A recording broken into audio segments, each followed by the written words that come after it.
I welcome you all for the online class of economics. Today we will be going to start a new chapter, that is problems of deficient demand and excess demand. Before starting this chapter, I want to explain you that few of the practical questions of short run equilibrium in this chapter I will be going to explain you through the blackboard method, and for that I will be providing the videos later. Okay, so now theoretical aspect I am going to complete. Practical aspect, then again I will be starting through the blackboard method. I will be practicing it, making it in the blackboard and then explaining to you in the videos. Next, problems of deficient demand and excess demand. As you learned many chapters of demand, like last year in the class 11 you have prepared with the theory of demand and then price elasticity of demand. This year again you are learning aggregate demand and its components, and now problems of deficient demand and excess demand. Let us proceed with the problems of deficient demand. Student, has name is very clear. What do you mean by deficient demand? When the demand is not equal to the supply, it means the demand is very less. How the deficiency of demand happens, that we will be going to learn. What are the reasons the people stop demanding? What are the reasons a person shift the demand from one goods to another goods? What is the reason when the demand curve slopes downward? So let us see all these points in one of the topic, that is problems of deficient demand and excess demand. Chapter number 8, full employment equilibrium and underemployment equilibrium is there. Deficient demand is situation of underemployment equilibrium, deflationary gap and its measurement. So various types of topics are there. Let us proceed with one by one. The problems of deficient demand and excess demand.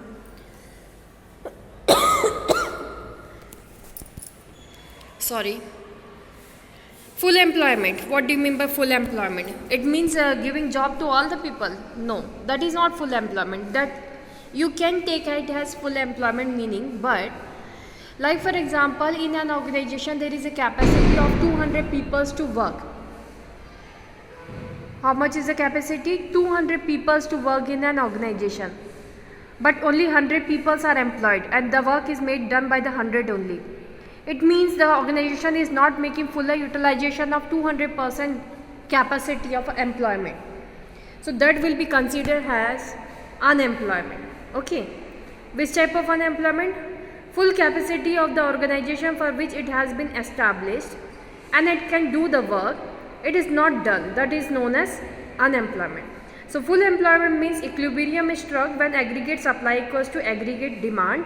And in this situation we just say there is a full employment, because this just happened, the equilibrium in aggregate demand and aggregate supply, just because we had made full capacity utilization by fully employing the things and the labor when S equals to I. But it need not necessarily correspond to the situation of full employment in the economy. When resources are fully utilized, aggregate demand and aggregate supply may be equal even when resources are not fully utilized or when there is excess capacity in the economy. Here as an illustration, fuller utilization of the resources may yield output worth 10 billion US dollar during an accounting year, but the producers may plan output and the household may plan expenditure on output worth 8 billion US dollar. So that resources worth 2 billion US dollar of output remain unutilized. But the equilibrium is struck simply because planned output, aggregate supply and planned expenditure on output, aggregate demand are equals to 8 billion US dollars. Thus we can think of two possible situations of equilibrium: full employment equilibrium and underemployment equilibrium. Full employment equilibrium is thus students struck when aggregate supply goes to aggregate demand, along with fuller utilization of the resources. Underemployment when equilibrium is struck when aggregate supply goes to aggregate demand, but resources are still not fully utilized and there is excess capacity in the economy. It may be noted that fuller utilization of resources is often identified with full employment of labor. So this is a particular employment equilibrium and full employment equilibrium and underemployment equilibrium. So in this situation we can see there, when the resources worth rupees 2 billion US dollar with output remain unutilized, 8 billion the capacity was 10 billion US dollar, but only 8 billion US dollar has been utilized properly. 2 billion US dollar is still remaining, it is unutilized. So here fuller employment will not be stated, it is underemployment. For the equilibrium is struck simply because planned output and planned expenditure and output are equal 8 billion US dollar. Thus, we can think of two possible situations of equilibrium: full employment equilibrium and underemployment equilibrium. So there are two situations for equilibrium gaining also. It is not like when the underemployment is there, equilibrium is not gained. Equilibrium is gained in underemployment situation also. Full employment equilibrium is struck when aggregate supply equals to aggregate demand along with fuller utilization of the resources. We know very well. Okay. Full employment equilibrium means if the aggregate supply is 1000 and aggregate demand equals to 1000, then it will show AS equals to AD.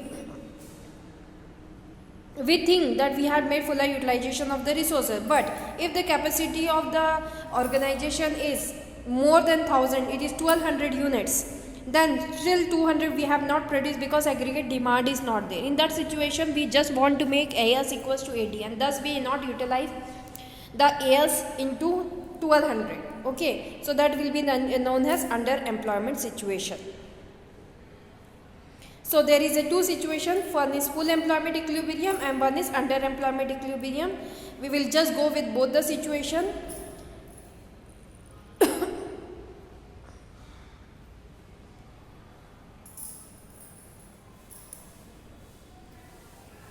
Full employment equilibrium is struck when aggregate supply equals to aggregate demand along with fuller utilization of the resources. Underemployment equilibrium is struck when aggregate supply equals to aggregate demand but resources are not fully utilized and there is excess capacity in the economy. It may be noted that fuller utilization of resources is often identified with full employment of labor. Okay. So let us proceed.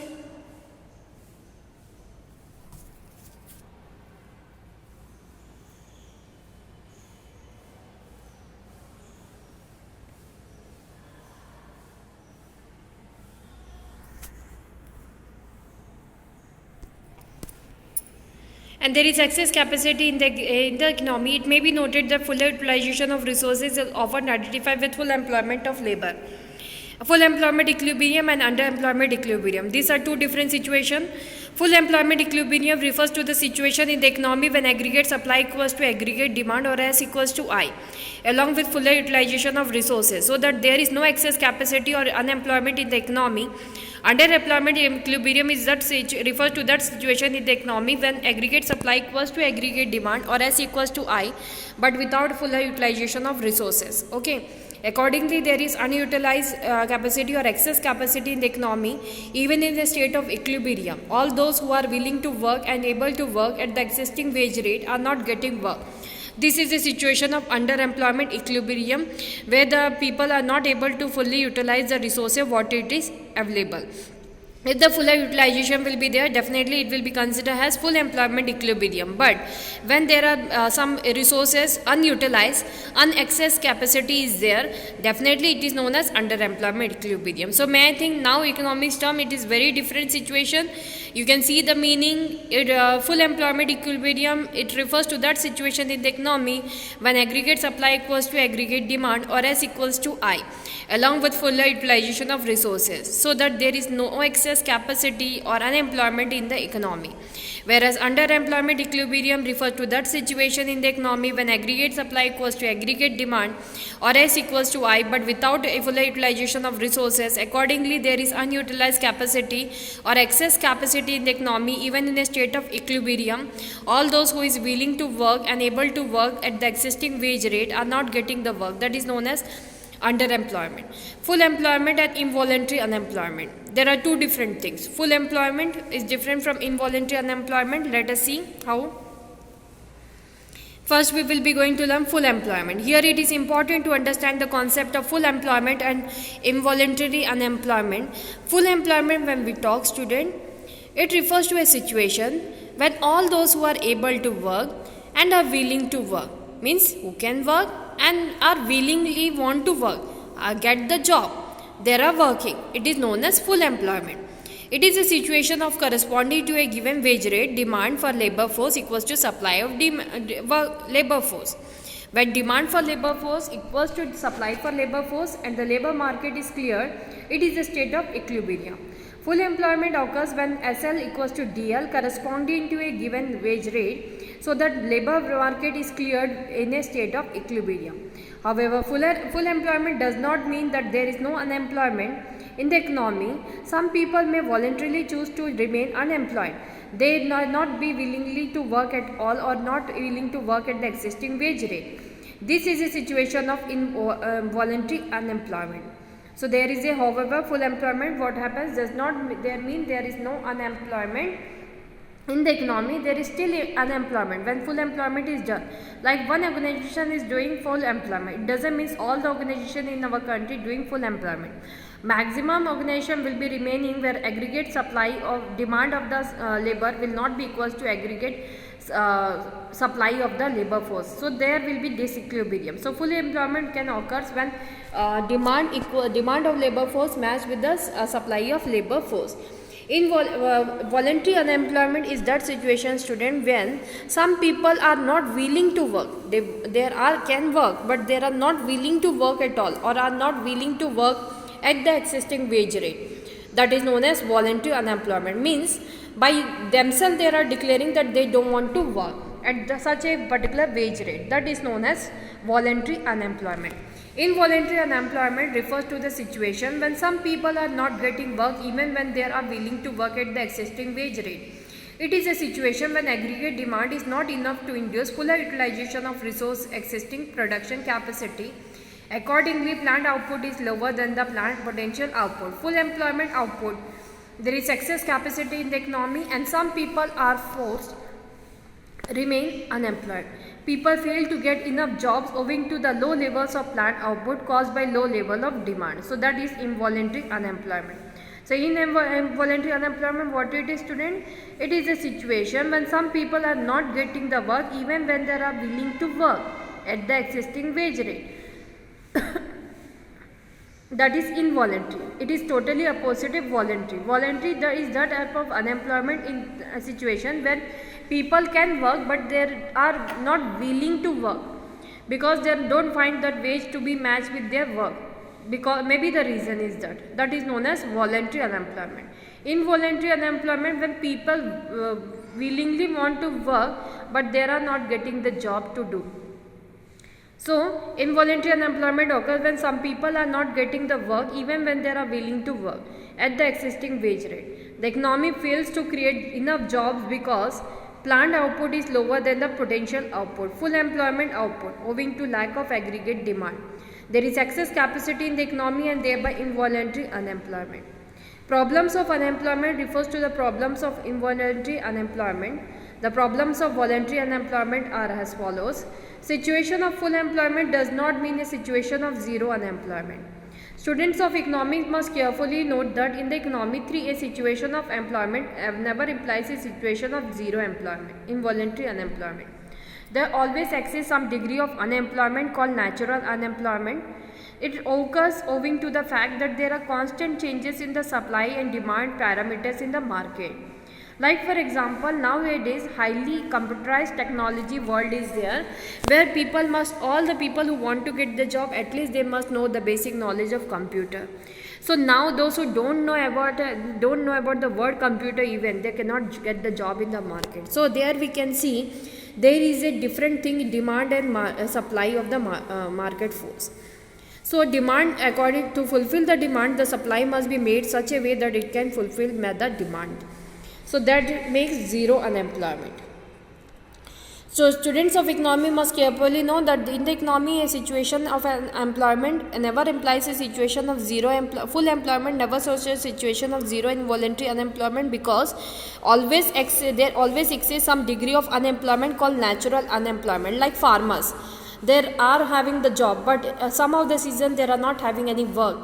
Their capacity is unutilized. So there is known as natural unemployment. Okay, so there are some parameters which can help us to know the natural unemployment. Full employment is a situation in which everyone who wants to work is working, for those who are frictionally and structurally unemployed.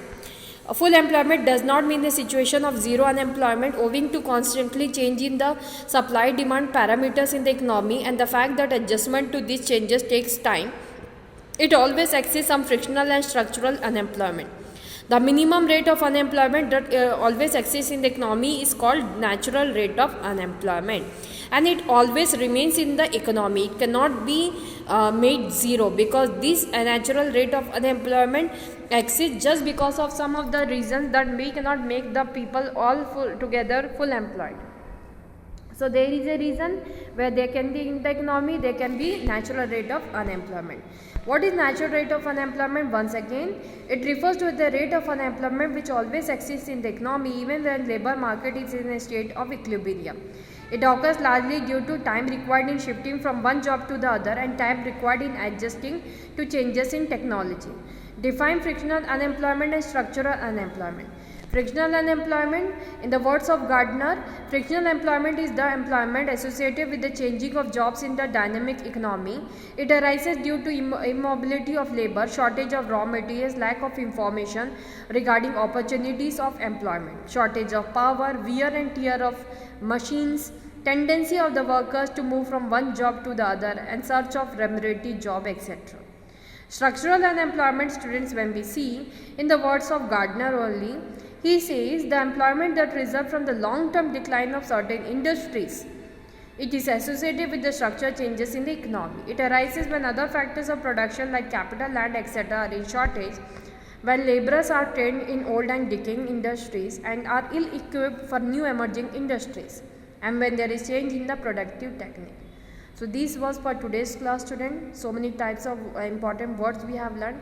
Next class we will be proceeding with the important topic, that is deficient demand in situation of underemployment equilibrium. Today's class this much. Make the headings and then explain it in 1 and 2 lines. That will be helpful to understand what type of employment and what type of unemployment is named as what. Okay, thank you for today's class. Have a nice day.